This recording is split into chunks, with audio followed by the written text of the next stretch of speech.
Yeah, we're disappointed. Hello, it's the Edible Valley podcast. I'm fair to say I'm pretty annoyed at this point. John, how are you feeling? I'm feeling all right because I've been enjoying laughing at you. This is the fourth time. All right, number one. How to use this stuff yet? Well, look, I was in a really good mood about 8 minutes ago. We started the podcast. It was hilarious. Probably one of our best. Yeah, I was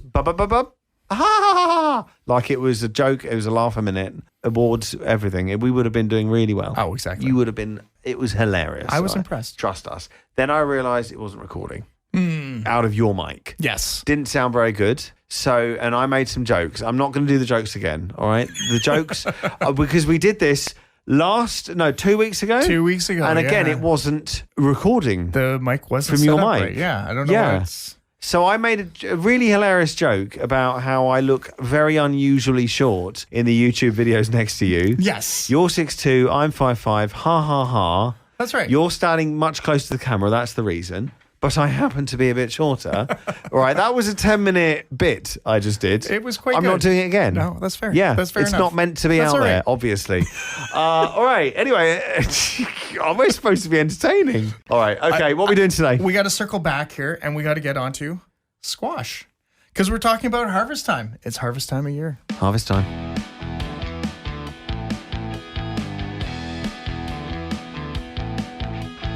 Welcome to the Edible Valley podcast. We want to invite you as we embark on a culinary journey through the heart of Vancouver Island. From the fertile fields to the pristine waters of the Pacific Ocean. we'll explore the stories behind the food that nourishes us. Tune in to each episode as we deep dive into the flavours, the traditions, and the innovations that make this a true paradise. Now please join us as we explore our Edible Valley. All right, welcome back to another episode of the Edible Valley podcast. I'm Chef Jonathan Fraser. And I am Person William Stringer, and it is great to have you along. It is, at the moment, the oh my gosh, it's the 6th of October. So let's quickly, before we get on to squash, let's kind of set the scene. I've been thinking, I think October is the most fully or autumny of the autumn month. Oh, isn't it really? It definitely is. The leaves are changing Yeah, color. yeah. Everything's cooling down. Yeah. You're starting to put those sweaters on Yeah. at night and just, it's time to start snuggling up a little bit. Yeah, you know? can you not look at me like, no, thank you.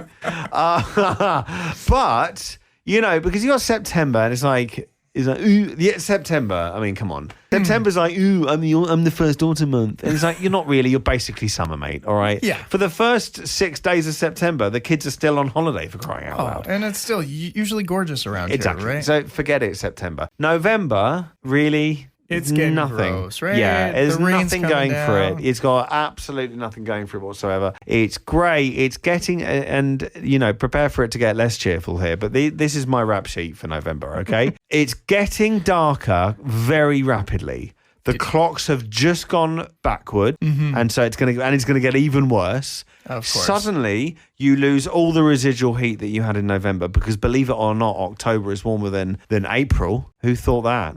Okay, so you've lost all of that. It's bloody cold. It's dark in the morning. It's dark in the evening. There's nothing to look forward to. Christmas is ages away. Summer, spring is even further away. Forget Christmas. If I mention Christmas, it's Canada, so we don't have Thanksgiving at that time of year. It's just got no personality whatsoever, is what I'm saying. You were just dragging down November right now.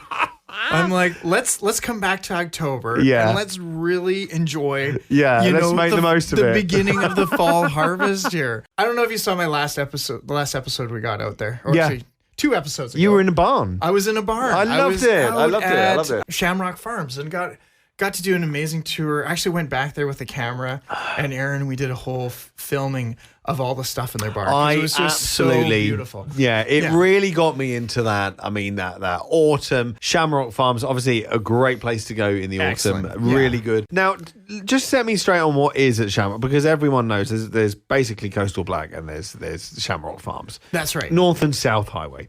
Yeah. So Shamrock Farms, talk to me about it. So Shamrock Farms were out by the ferry, by the Powell River Ferry there, just before 40 Knots Vineyard. Okay. Yeah. All right. When you said the ferry, I got the location wrong, I'll be honest. Because, the wrong okay, spot, all right. Yeah, all right. Okay. I thought it was the other ferry. I thought So it when was you're heading Hornby. out towards the Okay. Powell River Ferry, it's that first road there. Okay. And it's just around the corner there. There's a couple other farms. There's quite a few farms all along that area. Of course it is, But yeah. they're one of the ones that have been around for the longest. And they've always put on this beautiful pumpkin patch. And they always open up their barn and have a harvest market there. So it's all through the month of October. And so I got to go in there and check it all out. And what it got me thinking about, it was like, man, there are so many great vegetables right now that are coming available. And then I just wanted to start talking about it. And I realized, you know what? We've never just talked about squash. It seems like such a boring thing, but there's like so many different it's not types though, of is it? squash Yeah. out there. Because I thought of all the other great things, right? We've got a full market. We've got like apples, pears, all these root vegetables, but all these things seem to really pair well with squash. So depending on what you're doing, I thought this would be a perfect opportunity Yeah. for us to get into it. So Absolutely. I'm going to start by saying spaghetti squash. yes, Talk to me. I love it. Okay. Spaghetti squash is just one of those squashes.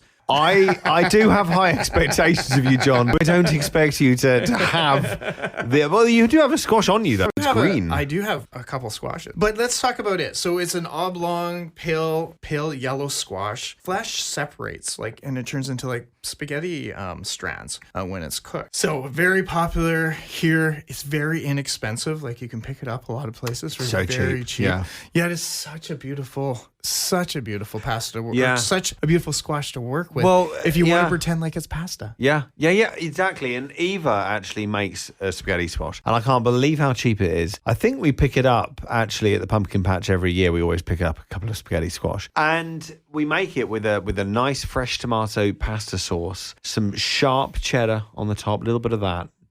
Unbelievably good.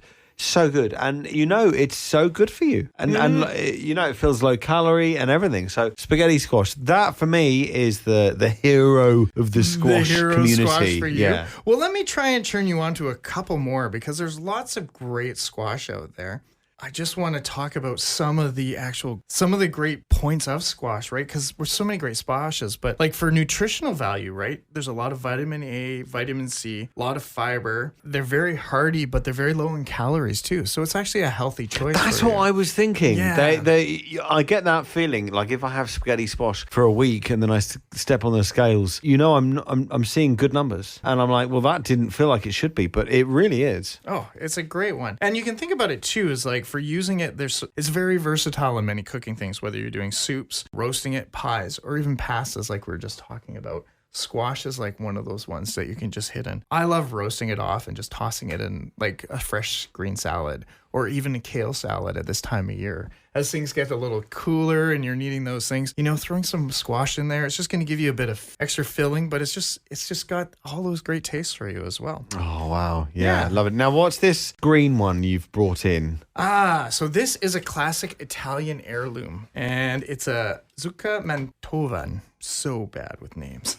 Zucca Manto. So this is from Italy. This is a variety. It's an Italian heirloom style. So it's a thick, knobby. It's a grayish green rind. I like with the it. color. Yeah. The color is actually really, as I'm a realtor, by the way, did I mention? This color is so in style. Yeah. If you're, for the exterior, yeah. Yeah, exactly. It's really, really in style at the moment. Yet inside it's got like a really golden orange flesh that's really dense, sweet, and has a bit of a nutty flavor to it. Can I ask? So it looks like it's wearing a belt. Was it grown with something around it? I don't believe so. I think It's that's just very how interesting. It's got just a little bit of crack. I love on it. that. And they Yeah. all seem to have just a little bit of a different, it might be a little of the vines wrapping around it as well. too, Right. 'cause Yeah, that could be yeah. So classically, this one is used, definitely cooked as wedges. Like it's nice to caramelize the flesh on it. It's also really known for making raviolis and pastas, right? So you make a nice puree and then fold it into a pasta. Oh, to make a wow. beautiful ravioli or a tortellini or something. That's another good one. Goldilocks. Now, are they the ones that people see very frequently and look a little bit like pumpkins? They're the little baby pumpkins. Yeah. Yeah. Yeah, A little yeah. smaller, golden orange. Yeah, they're sweet and tender, little mild nuttiness to them, right? Oh, And they have like the beautiful bright color. They're perfect for, we'll talk about it a little bit later, but just for decoration and setting up your table. But they're also good just to like cut in half, roast up together. You can serve them as an individual portion. You can stuff them. I would even roast one of these, roast it off. You could even scoop a little bit out make it into a soup bowl. Wow. You know, there's like such little fun characteristics. Yeah. With those ones, of course. There's the autumn frost, which I think is quite a nice one. It's breeds from the butternut squash variety, which is another fabulous squash. And I think that's one that most of us are accustomed to, a butternut squash. For soups. For soups You can't beat it. and rust. Yeah. Yeah. And making purees and stuff like that. But the outside of this one is sort of dusty and has like a frost little skin over the top of it. It's got a smooth, sort of a pumpkin-like flesh, and it's got a sort of a sweet and earthy taste to it, right? It's really good for cutting into cubes and roasting into like putting into, like I was saying, like with a salad or maybe into a grain bowl with some different grains and stuff. You could also definitely simmer it into a soup. So that's a beautiful one. I'm getting quite inspired here. See, this is the thing. Every squash is a little bit different, so it can react a little bit What it different. can do. Yeah. So whether you're going to, we have like a Queensland blue, right? It looks like it's got a little bottom.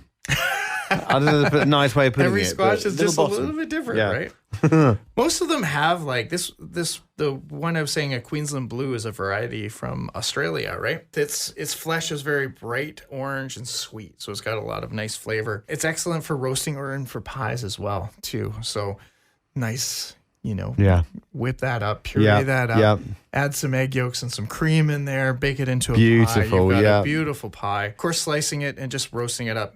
Even making a mashed potato with butter or herbs. And that's the other one I have here is like, this looks like an acorn squash. Oh, yeah. But they were this calling is it a beautiful. potato squash, right? Yeah. So it's got a very mashed potato style texture great. to the squash. Yeah. And so you can whip it up and give it a little bit. So it's got maybe a little bit more nutrition than I would say than just a potato, and a little bit more flavor. Gives you still that same texture. There's so many. So we talked about the spaghetti squash. I've only got the two. Are these from the farm? These ones I brought from the farm. Yeah. Okay, nice. So Excellent. I thought I'd just bring them in there. We can talk about them. I know you like actual things. It's cool. And so I would actually, if you got time, I would go down to the farm, and I would actually at this time check out all your farms, because all your farms have all been growing squash because they're an easy product to grow, right? And can you go to Shamrock? And Shamrock's location is hit me now because I drive past it all of the time. But can you go there pretty much any time because they've got a stand, haven't they? Yeah, they've got a stand right there. So they are open now for their market is from, I think, 10 till 5. Okay. Tuesday to Fridays. Okay. So that's one thing. So 10 till 5 you can go in there? Yeah. But I would actually, even then, I was just driving down from the college today from Campbell River, working on one of my other projects. And I was amazed by how many farmers along the way all had squash and we're all doing like little pumpkin patches and stuff. So I think there's a lot of great places you can pick up. So I know I'm talking about Shamrock and it's a great spot and they have a huge variety of squashes, but I'd also say there's also other great areas that we can check out and sort of take a little peek into and see where they are working with that. So now we've talked a little bit about squashes, but like cooking and preserving tips for squashes, right? So, as we hit November and the weather gets things start to get a little bit less abundant, would you say? Is that the beginning of less abundant? The abundance is stopping. Yeah, like everything in the field is starting to die. The frost is coming in. Yeah. So most of the farmers are out there. They brought in all their onions and they're hanging and drying them to preserve them so they'll last longer. All the squashes are coming in. And so it's time to start thinking about what we're going to be doing with this. The joy with squashes is depending on your variety, and I'd always talk to your farmer just to see what the length of time is with them. But like a lot of squashes, actually, they improve with flavor the longer they sit. With time, really? Yeah, like I find like butternut squash is definitely one that I like to let sit. Yeah. I like to get a little bit more starchy, and it seems to taste a little bit more sweeter if you let it sit for a month or so before you get into it. So a lot of these squashes have quite a long length to begin with. But then there's other things to get you through the winter. Most squash, and I'm not going to say all squashes, some are different. I had this beautiful, blanking on the name of it, but it was like for making pumpkin pie. Okay, yeah. And it's a special variety that they have there. But they're like, process this right away because it's going to start rotting right away because it's very high in sugar and that sugar content is going to start rotting it, right? So with something like that... Wow, that's actually pretty fascinating. That's the reason. Yeah, so I would honestly, I threw it straight in the oven, roasted it off while I was actually roasting off some delicata squash, which I love because they have a very thin skin on them. You can actually roast them with the skin on them. Yeah, it's nice. A little bit chewier. Yeah. But you can still... That's amazing though for a squash because it's very thick skin, Yeah, so I had some delicata squash, and so I roasted those off for a salad that I was making. Well, actually, sorry, did it for a salad. I also put it on pizza. Oh, yeah. Which was Oh, I bet. awesome. Yeah. So I did some caramelized onions, some delicata squash, some goat cheese, and a little bit of arugula on there. Boom. That was a pizza. Boom. Yeah. I actually did a little bit of a squash puree on the bottom. Very onto nice. the dough. And just came out sharp. But that's one thing is I took those, I roasted them off, and I froze it right away. Nice. So now I've got a product if I want to make some pumpkin pies and stuff like that. Defrost it, puree it up. Beautiful. Mix it all together. And Yeah. have beautiful pies.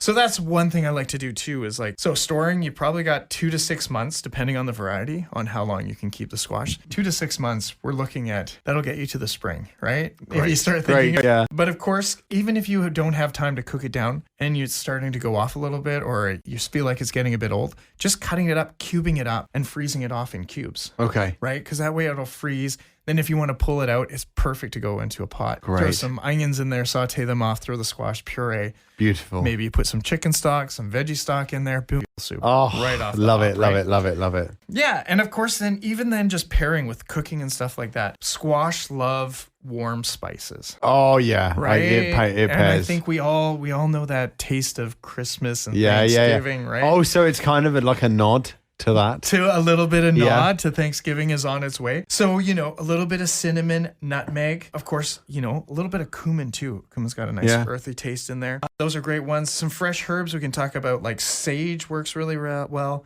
Thyme, rosemary, all really help. And then, of course, if you really want to rich it up, throwing a bit of butter in there, always. Butter is better than everything. Of course, squash goes really well with cream. So if you want to thin it down with a little bit of cream to stretch it out. And then another one, if you're thinking about keeping it more vegetarian or vegan style, coconut milk works really well too because we've got the nice fat out of that. So there is so many great ways to use up squash. And I've actually been inspired by that because they really are everywhere at the moment. And, you can just go onto TikTok and look at recipes and there will be a million things you can do with things like this as well. So hopefully we can act as that inspiration. John's given you a lot of the things that you can pair it with for success. That will make it taste great. And if you're stuck at a loss and you've check TikTok as well. There's loads and Google Pinterest. Yeah, and it's honestly, think about it too, is that squash. Oh, I've broken the top. Now we got to eat it. Yeah.